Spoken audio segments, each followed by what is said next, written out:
Turkey's central bank may hold an early monetary policy meeting next week to discuss an interest rate cut if inflation continues to fall sharply, Governor Erdem Başçı said January 27.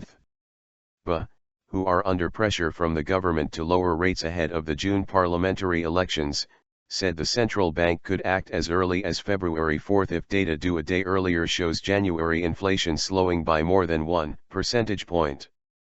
The Turkish Lira weakened to 2.36 against the dollar on his comments, reversing earlier gains after he announced a cut in the bank's forecast for inflation this year to 5.5% from a previous 6.1%. "We could hold a meeting to make a quick decision," he told a news conference called to announce the bank's quarterly inflation report. "If January inflation falls more than 1 percentage point and core inflation is good, we could even make an assessment on February 4, he added. The next Monetary Policy Committee meeting is scheduled for February 24. Manik Narain, a strategist at UBS, said Başçı's comments were very dovish.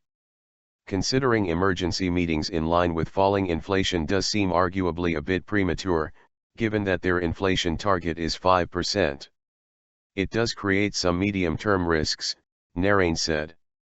The central bank lowered its main interest rate last week and drew a swift rebuke from government ministers who said the 50 basis point cut was not enough to support economic growth.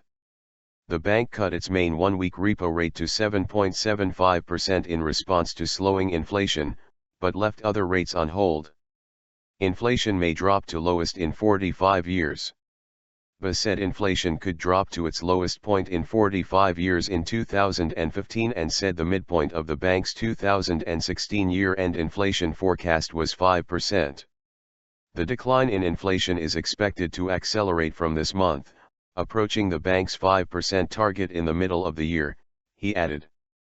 Finance Minister Mehmet Şimşek said he was sure the central bank had done the calculations properly at another meeting January 27. "We see many positive developments which will push the inflation rate lower. First of all, we do not forecast a draft this year, as opposed to what happened last year. This will affect the food prices positively. Secondly, we see a relative stability in exchange rates. And most importantly, oil prices have been decreasing significantly," Şimşek said. The lira initially firmed to below 2.34 against the dollar following Başçı's comments on inflation, from 2.35 before he spoke, but it eased back to 2.36 after he raised the possibility of an early policy meeting. Turkish consumer prices fell 0.44% month-on-month in December for an annual rise of 8.17% and are expected to end this year at 6.82%, according to the latest central bank survey of business leaders and economists. Başçı also said he expected a gradual increase in economic growth this year, spurred by domestic demand.